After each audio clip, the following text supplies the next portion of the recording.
Hola, buenas. Soy Félix Hurtado y voy a hablaros sobre la unidad didáctica 3, titulada Construcción de hábitos. Aquí tenéis una frase de Gandhi a modo de introducción en la que vemos que ya Gandhi nos habla sobre la importancia de los hábitos, sobre cómo nuestros pensamientos se convierten en acciones, nuestras acciones se convierten en hábitos y nuestros hábitos al final definen en gran medida quiénes somos. Para la Real Academia de la Lengua Española, la definición de hábito es un modo especial de proceder o conducirse adquirido por repetición de actos iguales o semejantes, u originado por tendencias instintivas. La parte que nos interesa principalmente de esta definición es donde dice adquirido por repetición de actos iguales o semejantes. Es decir, ya la RAE nos está diciendo que un hábito implica automatismo, implica algo que hacemos de forma repetitiva y además no tenemos que dejarnos llevar por esa idea que dice de que originado por tendencias instintivas, porque puede parecer que un hábito entonces como que nacemos con los hábitos y eso no es así. Lo que quiere decir la RAE es que muchas veces cuando le preguntamos a una persona por qué hace las cosas de una determinada manera y no de otra, pues no sabe decirnos por qué. Un poco como que instintivamente lo hace así.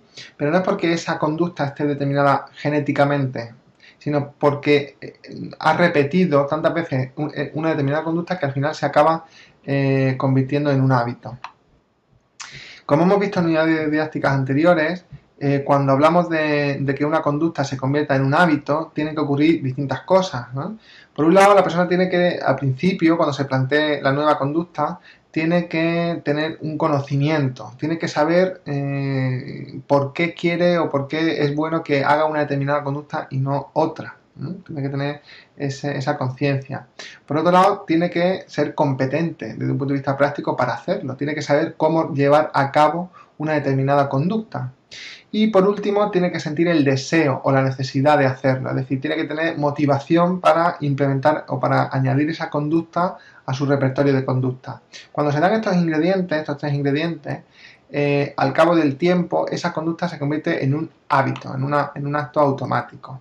¿Y de qué depende que las personas tengamos diferentes hábitos, una persona de otra? ¿Por qué unas personas tenemos unos hábitos y otras personas tienen otros? Hay distintas teorías al respecto, ¿no? De la mano de la psicología, por ejemplo, tenemos la teoría conductista, ¿no? Dos de sus principales exponentes son Skinner y Pavlov. Estos autores estudiaron la conducta animal y la conducta humana y la explican en términos de estímulos y respuestas. Para ellos, cuando el individuo se encuentra ante una determinada situación y se le somete a un determinado estímulo, va a emitir una respuesta automática o casi automática en función de la consecuencia que esperamos de ese estímulo. Si, por ejemplo, alguien nos acerca algo ardiendo, pues nos vamos a retirar porque ya sabemos que hemos aprendido a través de la experiencia que ese estímulo provoca dolor y por lo tanto nuestra respuesta es la respuesta automática de huida, sin plantearse nada más. Para estos autores lo importante es el punto de vista conductista, ¿no? de la propia conducta, como simplemente nuestra conducta es la de evitación. Después, desde la psicología cognitivo-conductual, de la mano principalmente de los autores Beck y Ellis, entra en juego ya, ellos dicen, lo que hay dentro de la caja, es decir, el funcionamiento de las personas no solamente es estímulo-respuesta, sino que ese estímulo entra en una caja en la que ocurre una serie de cosas y de ahí sale una respuesta. Esa caja no es ni más ni menos que la propia persona, ¿no? Para ellos, las personas estamos constantemente moviéndonos entre pensamientos, emociones y conductas. Entonces, cuando una persona está en una determinada situación, hace una valoración cognitiva de la situación, deja pasar esa información sobre la situación a través de sus propios pensamientos, de sus propios valores, de sus propias creencias, a veces racionales, a veces irracionales, y eso va a generar una serie de emociones, va a generar una serie de repercusiones en nuestro propio cuerpo. Y esas emociones son las que en gran medida van a modular nuestra conducta, las que van a hacer que nuestro comportamiento sea uno o sea otro. Y al mismo tiempo nuestra conducta va a modificar va a hacer que reevaluemos esa situación. Para la inteligencia emocional, de la mano del autor Daniel Goleman,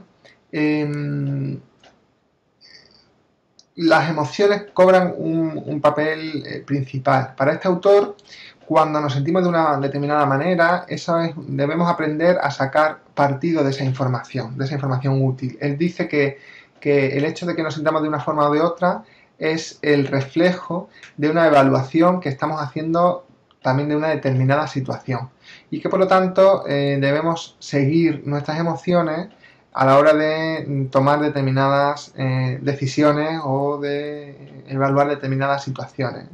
En resumen, estos autores lo que defienden es el papel de la emoción como información útil.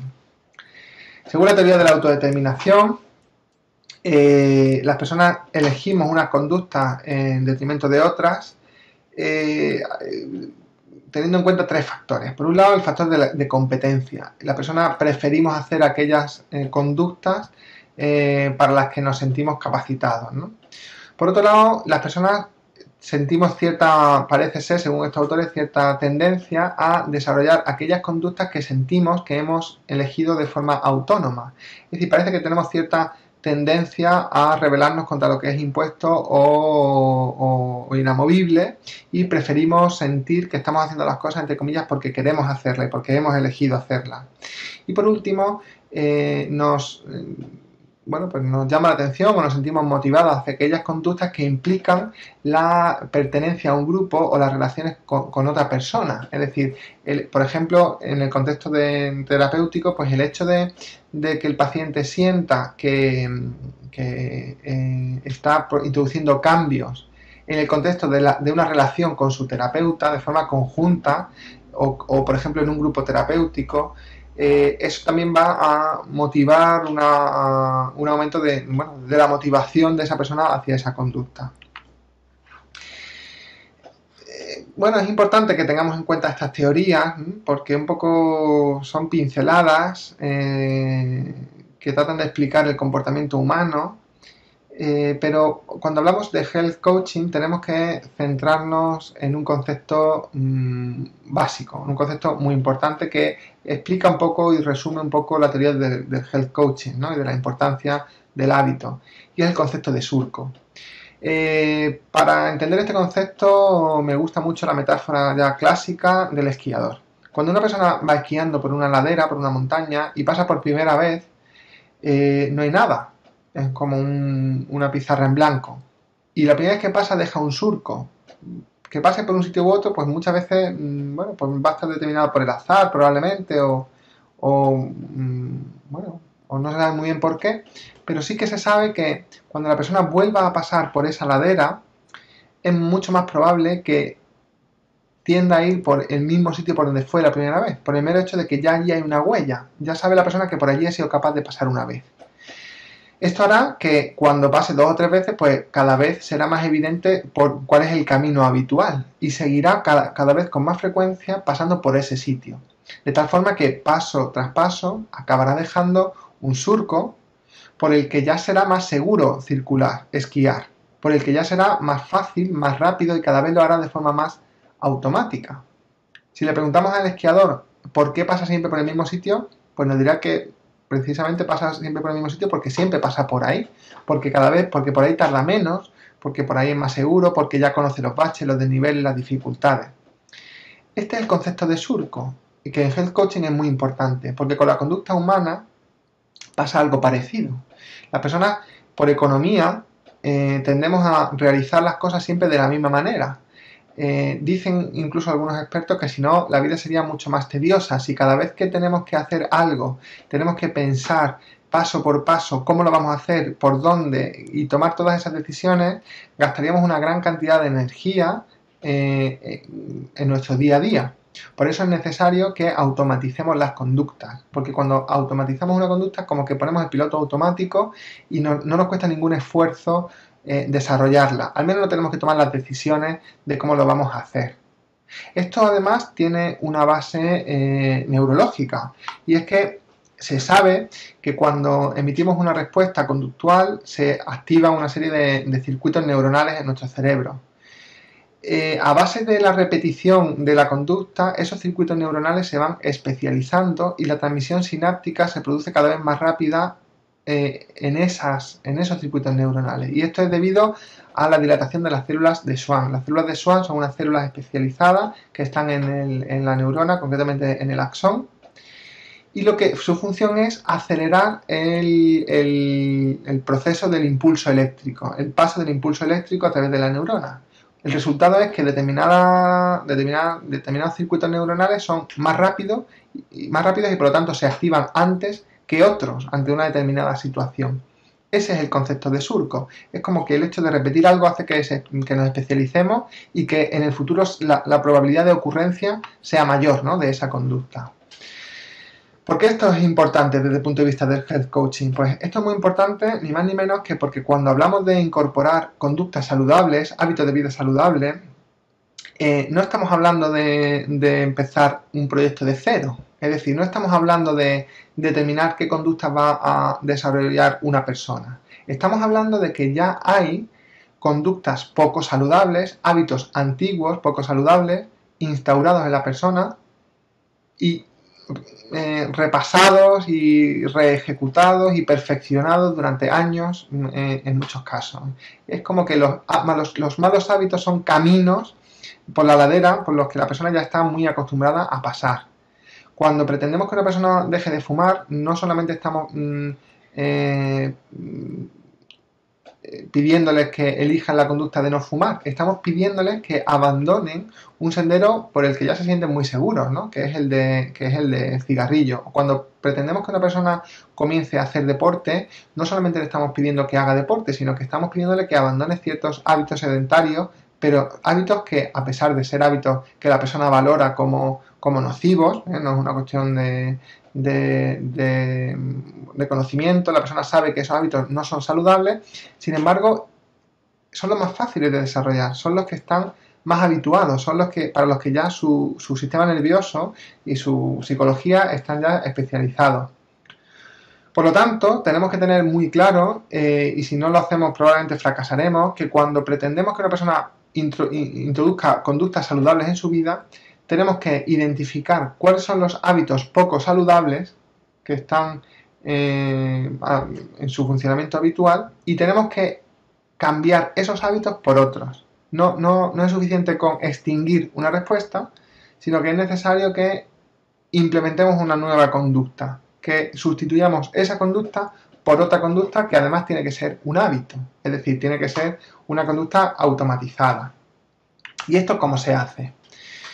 Bueno, pues volvemos a la mirada a la psicología, más hacia atrás todavía, incluso nos vamos a 1890, hasta la obra del autor William James, uno de los padres de la psicología moderna, para muchos el padre de la psicología. Y William James, en su obra Principios de Psicología, ya nos habla de la importancia de los hábitos, de la importancia de acostumbrarnos a desarrollar determinadas conductas. Y él ya se da cuenta de que cuando las personas repetimos una conducta un número determinado de veces, pues esa conducta ya se hace más resistente al cambio y al paso del tiempo y aumenta enormemente su probabilidad de ocurrencia. Este autor nos habla concretamente de 21 días. Para él, cuando una persona de forma regular hace algo durante 3 semanas consecutivas aproximadamente, esta conducta ya se convierte en un hábito y a esa persona ya no le cuesta tanto trabajo o no le cuesta trabajo elegir esa conducta en detrimento de otra. Por eso, cuando en Health Coaching, teoría para la que el concepto de hábito es fundamental, tenemos que empezar a entender que lo importante es identificar los hábitos a poner en marcha y conseguir que esas conductas se conviertan en conductas habituales a través de la repetición.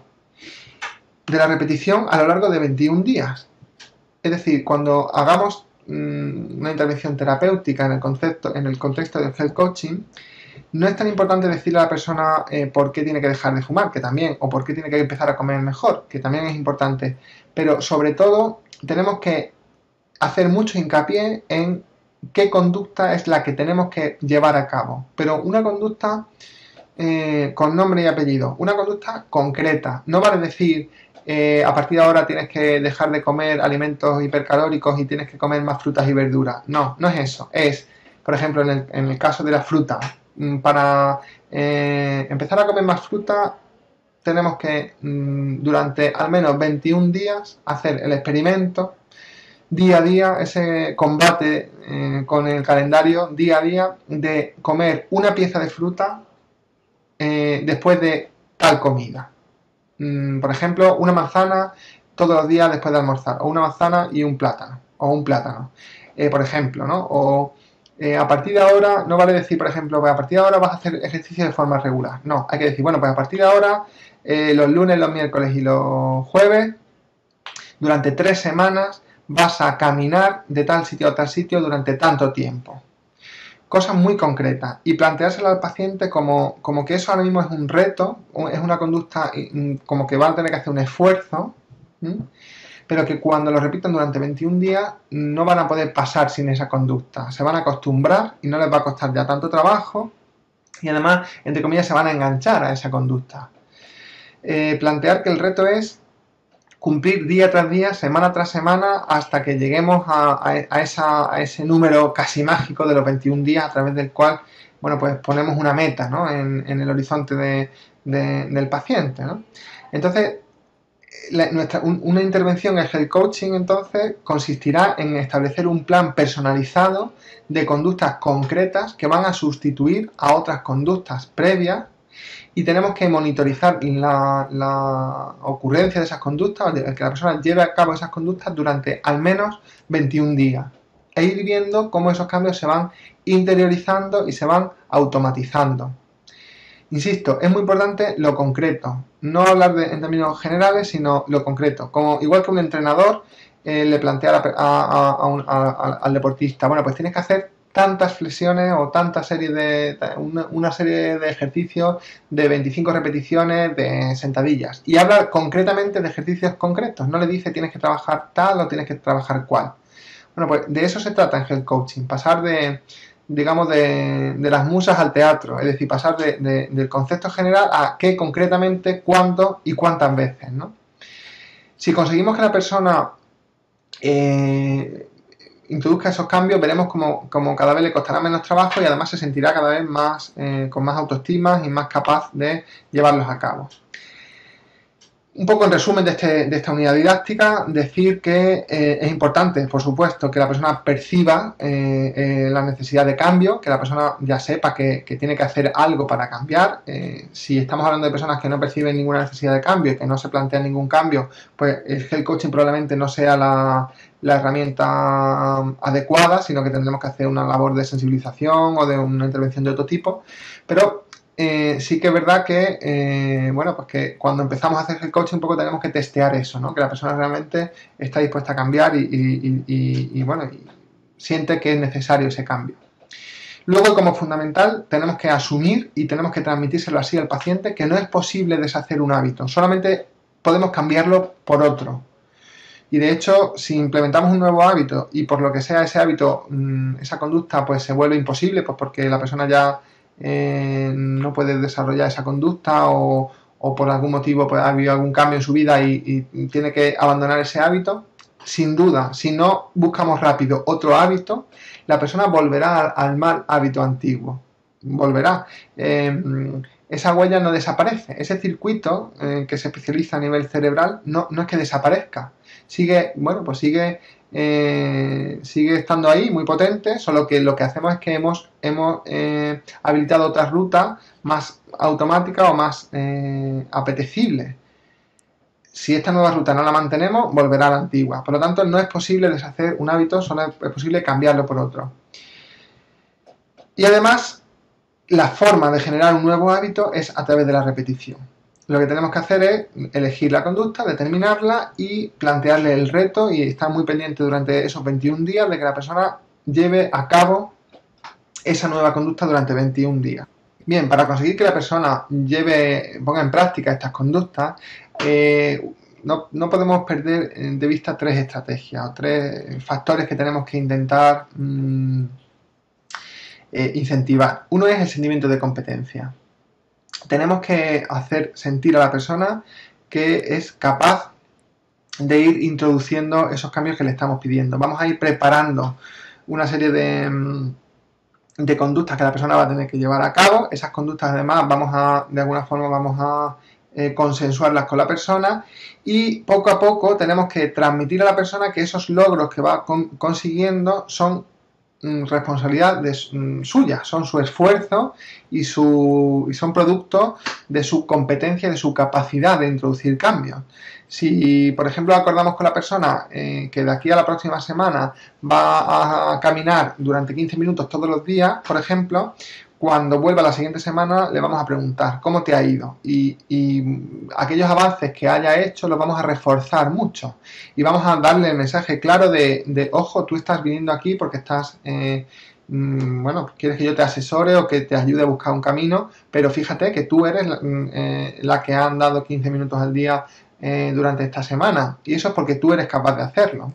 Transmitirle, deslizarnos desde el principio de nuestra intervención terapéutica, en la que tiene que haber un aire de esto lo vamos a hacer juntos, deslizarnos a esto lo estás haciendo tú porque tú tienes la capacidad de hacerlo, ¿no? Por otro lado, tener en cuenta la autonomía de las decisiones, aquello que decíamos anteriormente, de que si la persona siente que está eligiendo su opción, esto genera una mayor adherencia al tratamiento. Por eso, cuando hacemos un plan personalizado con una persona en el contexto de health coaching, no tenemos que decidir nosotros e imponer, sino que tenemos que negociar o plantear posibilidades, y que la persona un poco al final elija cuáles son las conductas concretas que va a elegir para que se conviertan en hábitos, ¿no? Y por último, la relación terapéutica. Tenemos que tener en cuenta que cuando hacemos el coaching estamos actuando un poco como entrenadores de esa persona, más que como censores o como la persona que dice lo que hay que hacer y te regaña si no lo haces, ¿no? Ese punto de intervención clínica clásica, ¿no? Soy el prescriptor, el experto o la experta, eso la tenemos que abandonar, ¿no? Tenemos que tener más bien una actitud como de reto, de encontrar junto al paciente o a la paciente cuáles son las necesidades que tiene para llegar donde quiere llegar, y juntos establecer un poco el camino por el que se van a ir consiguiendo esos objetivos, ¿no? Sin juzgar, sin presionar, ¿no? Esa relación terapéutica va a ser mucho más productiva siempre.